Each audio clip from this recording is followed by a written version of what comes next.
नमस्कार, आप देख रहे हैं केकेडी न्यूज में आपके साथ श्रुतिका थपलियाल और वक्त चला है इस वक्त 6 बजे की 6 बड़ी खबरों का।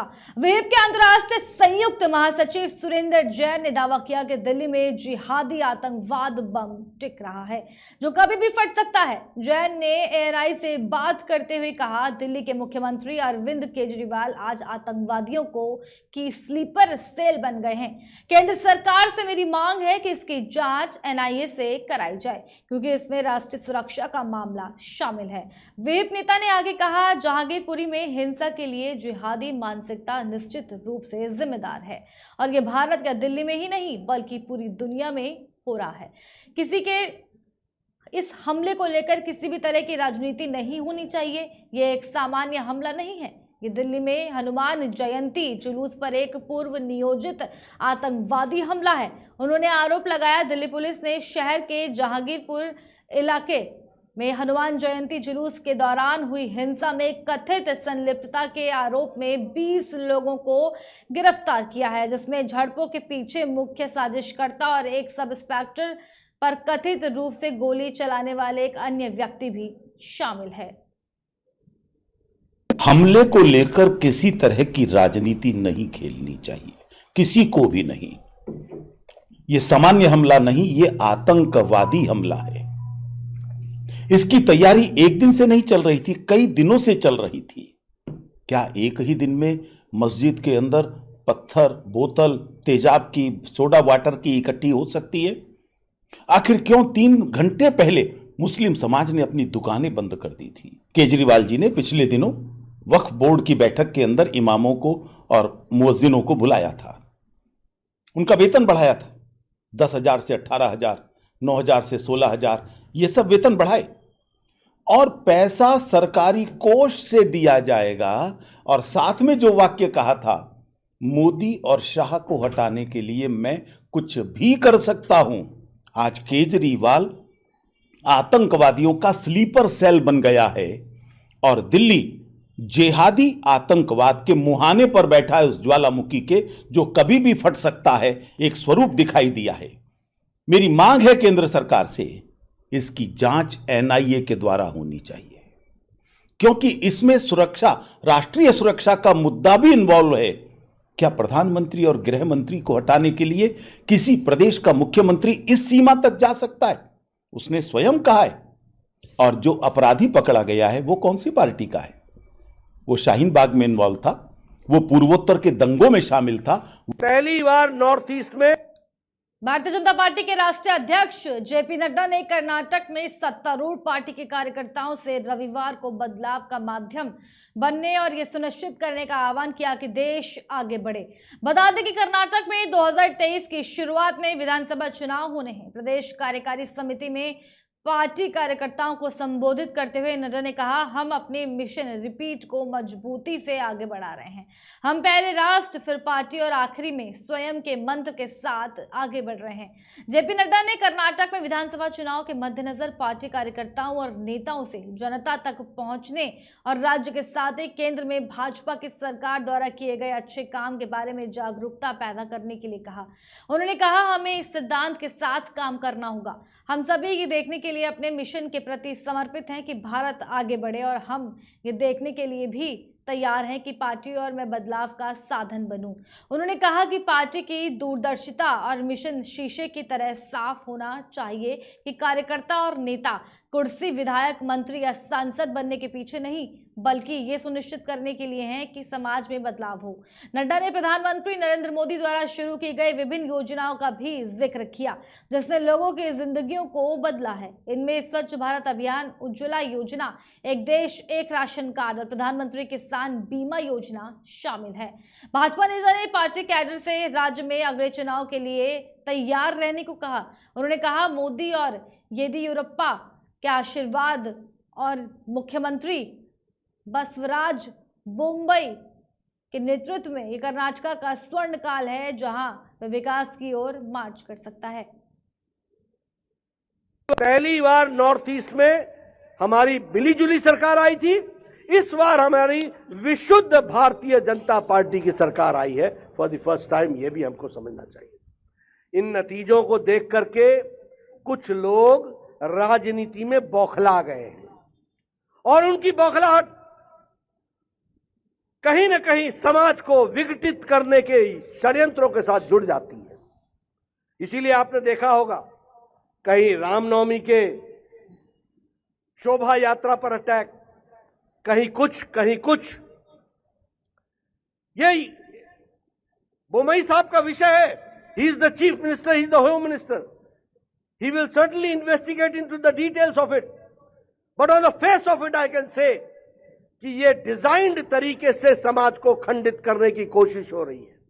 और मुझे दुख के साथ कहना पड़ता है कि आज Congress party is behaving in the most irresponsible manner. और मैं ये पूछना चाहूंगा कि क्या पीएफआई के लोगों को जो ऑन बुक्स लाए गए थे उनको छुड़ाने का काम सिद्धारमैया ने किया था कि नहीं किया था, इसकी जनता, कर्नाटक की जनता जवाब चाहती है। हाथी के दांत दिखाने के और खाने के और। आतंकवाद के खिलाफ बोलते हो और आतंकवादियों को छोड़ते हो, अंदर से दोस्ती रखते हो और बाहर मुखौटा लेकर के चलते हो। इनको पर्दाफाश करना और दूध का दूध पानी का पानी बताना, यह भारतीय जनता पार्टी जमीन पर जाकर के करेगी। कर्नाटक में हमको समझना चाहिए। विकास की दृष्टि से अगर देखो तो भ्रष्टाचार की बात भी की, मैंने जो कन्नड़ में समझा। बोमई साहब, मैं आपको बताऊं, corruption and Congress, they are synonym. पहले मोदी जी कांग्रेस सांसद राहुल गांधी लगातार बीजेपी पर हमलावर हैं। आए दिन वो किसी न किसी मुद्दे पर बीजेपी को जमकर घेरते हैं, फिर चाहे वो महंगाई का मुद्दा हो या रोजगार का, या फिर देश में जाति धर्म के आधार पर हो रही हिंसा का मामला हो। इसी कड़ी में एक बार फिर कांग्रेस के पूर्व अध्यक्ष राहुल गांधी ने भारतीय जनता पार्टी पर जमकर निशाना साधा। भाजपा को घेरते हुए राहुल गांधी ने क्या कुछ कहा, आइए देखिए हमारी इस खास रिपोर्ट में। पहले मोदी जी आते थे, चुनाव के समय भ्रष्टाचार की बात करते थे। आज अगर नरेंद्र मोदी जी कर्नाटका में आकर भ्रष्टाचार की बात करें, जो सरकार 40% सरकार मानी जाती है, कर्नाटका में आकर अगर नरेंद्र मोदी स्टेज पे कहे कि मैं भ्रष्टाचार से लड़ना चाहता हूं, तो शायद पूरा कर्नाटक हंसना शुरू कर देगा। पूरा कर्नाटक कहेगा कि ये क्या बात कर रहे हैं। देश की सबसे भ्रष्ट सरकार कर्नाटक में है, 40% सरकार है। कांग्रेस पार्टी ने नहीं कहा, कॉन्ट्रैक्टर्स कह रहे हैं। और प्रधानमंत्री आके कहता है कि मैं भ्रष्टाचार के खिलाफ लड़ना चाहता हूं, तो ये तो मजाक होगा। और वो किसी भी स्टेज में, कर्नाटक में क्या हिंदुस्तान में, ये भाषण नहीं दे सकते। आज कर्नाटक का कोई भी नेता, बीजेपी का नेता, हिंदुस्तान का कोई भी बीजेपी के नेता आज स्टेज पर रोजगार की बात, इकोनॉमी की बात, भ्रष्टाचार की बात, इस प्रचंड जीत उपचुनाव के नतीजों के बाद नेता प्रतिपक्ष तेजस्वी यादव जनता के बीच आए। उन्होंने बोछा की जनता का धन्यवाद किया। साथ ही उन्होंने ये भी कहा कि इस विश्वास के बाद राष्ट्रीय जनता दल की जिम्मेदारी और बढ़ गई है। तेजस्वी यादव ने कहा, यह जनता की जीत है। इस प्रचंड जीत के लिए हम बोछा की जनता को धन्यवाद देते हैं। अपनी बात को तेजस्वी यादव ने दोहराते हुए कहा कि यह जनता की जीत है, ये मुद्दों की जीत है। हम जिन मुद्दों को लेकर जनता के बीच गए, उनकी जीत है। ये लोगों की पढ़ाई, दवाई, कमाई और सिंचाई की मांगों की जीत है। साथ ही साथ तेजस्वी यादव ने कहा, बेरोजगारी इस वक्त चरम सीमा पर है। बीजेपी जेडीयू ने मिलकर बिहार का भट्टा बैठा दिया है। इस प्रचंड जीत के लिए हम बोचहा की जनता को धन्यवाद देते हैं। और ये जीत जो है जनता की जीत है और मुद्दे की जीत है। जो मुद्दा हम लोग लेकर के गए थे बोचहा चुनाव में, पढ़ाई, दवाई, कमाई, सिंचाई और बेरोजगारी जिस प्रकार से चरम सीमा पर है, ये दोनों मिलकर के बिहार का भट्टा बैठाने का काम किया है। चाहे बीजेपी हो या जेडीयू, लोग तंग आ चुके हैं इस मौजूदा सरकार से। कहीं कोई काम नहीं आ रहा है, सबको अपनी लगी हुई है, सबको अपनी चिंता है। जनता की चिंता कोई नहीं कर रहा। मौजूदा सत्ता में जो लोग बैठे हैं, सभी लोगों ने गोलबंद होकर के राष्ट्रीय जनता दल के प्रत्याशी अमर पासवान जी को वोट दिया और हमारी प्रचंड जीत हुई। और आज तक हमको नहीं लगता बौचहा में इतनी बड़ी जीत किसी ने दर्ज कराई हो। तो ये तो लोगों का प्यार और साथ ही साथ उत्तर प्रदेश कैबिनेट में मंत्री सुरेश खन्ना ने वित्तीय समावेश गौरव दिवस पर प्रेस कॉन्फ्रेंस की है। इस दौरान उन्होंने उत्तर प्रदेश वित्तीय स्तर पर कहां खड़ा है इसकी झलक दी।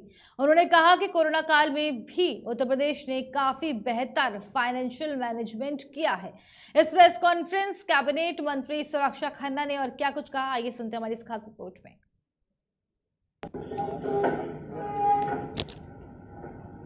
आज की इस प्रेस वार्ता में हम आप सभी प्रेस प्रतिनिधियों का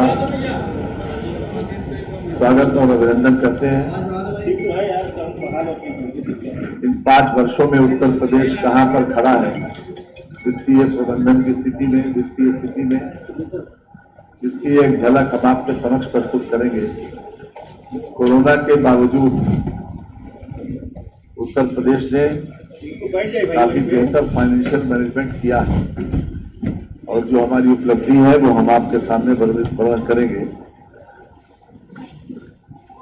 जो सबसे पहले किसी भी सरकार का आकलन उसकी जीएसडीपी से आंका जाता है। जब हमारी सरकार आई थी उस समय वर्ष 16-17 में उत्तर प्रदेश की जीएसडीपी 12,47,000 करोड़ रुपया थी, 12.47 लाख करोड़ रुपए थी। वर्तमान में हमारी जीएसडीपी 17,49,469 लाख करोड़ रुपए पर पहुंची है। ये 5 वर्ष में जो इजाफा हुआ है लगभग 40% का इजाफा हुआ है और ये हमारे लिए एक संतोष की बात है कि हमने तमाम विपरीत स्थितियों को फेस करते हुए अपनी जीएसडीपी को बेहतर प्रबंधन के आधार के ऊपर इस वृद्धि तक पहुंचाया है। इसके साथ क्रेडिट डिपॉजिट रेशियो जो हमारा है वो भी अपने आप में उल्लेखनीय है। लगभग 6% हमारा क्रेडिट डिपॉजिट रेशियो बढ़ा है। जब हमारी सरकार सत्ता में आई थी तब हमारा क्रेडिट डिपॉजिट रेशियो 46% था, 6% की वृद्धि इसमें हुई। हमारी बैंक शाखाओं में भी वृद्धि हुई है। लगभग 90,000 से अधिक बैंकिंग आउटलेट्स से मतलब यह है कि जिसमें बैंक मित्र और बैंक सखी शामिल हैं। लगभग 1,14,882 बैंक मित्र और सखी जो उनके माध्यम से भी जो आउटलेट्स हैं यानी कि वो लोग भी इस बैंकिंग सिस्टम में हमारे आम जनता को सहयोग देते हैं। और वर्तमान में हमारे 19,056 बैंक हैं उत्तर प्रदेश में। इस प्रकार बैंकिंग व्यवस्था के तहत इस 1,14,000 और 19,056 को अगर जोड़ लें तो 1,33,938 ये हमारा बैंकिंग आउटलेट्स है जो अपने आप में विशेष रूप से लोगों की सुविधा के लिए है। तो डिजिटल ट्रांजैक्शन जो है वो भी अपने आप में एक महत्वपूर्ण है कि हमने पिछले 5 वर्षों में डिजिटल इंडिया कार्यक्रम के तहत डिजिटल लेन देन को बढ़ाया है। वित्तीय वर्ष 21-22 में दिसंबर तक 268 करोड़ रुपए का डिजिटल ट्रांजैक्शन किया गया है।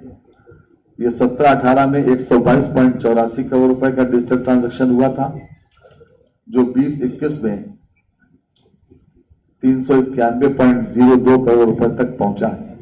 जितना ज्यादा डिजिटल ट्रांजैक्शन होगा उतना ज्यादा पारदर्शिता होगी और मैं समझता हूं कि वित्तीय मामलों में जितनी ज्यादा पारदर्शिता होगी उसमें सभी लोग उसका तो हम क्या ऐसी बैठे रहेंगे।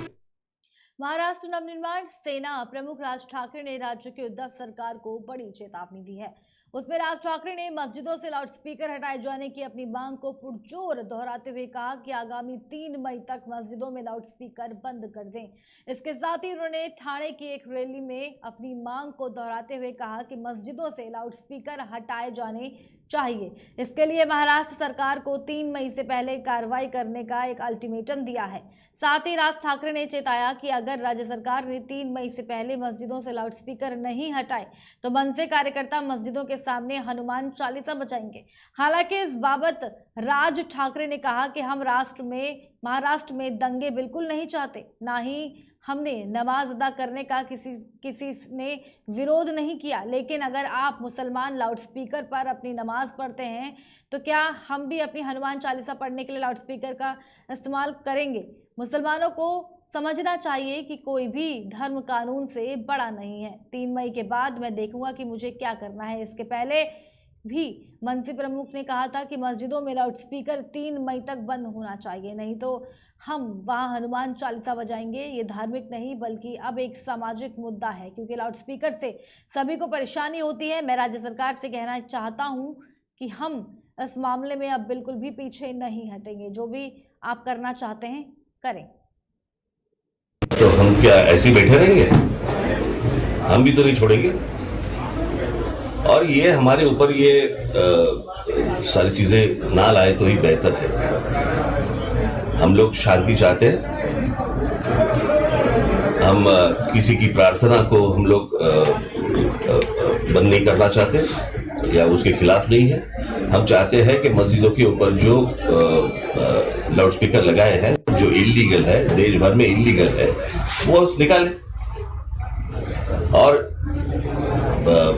जो मस्जिदों की जो मौलवी है, जो कुछ मुस्लिम जो है, उनको अगर लगता है कि उनका धर्म इस देश से बड़ा है या कानून से बड़ा है, तो वो तो है नहीं। ऐसी चीजों का जवाब वैसे ही देना चाहिए उन लोगों को। अदरवाइज उनको छोटे से ब्रेक ले, जल्द हाजिर होंगे। Feel the power of Intel.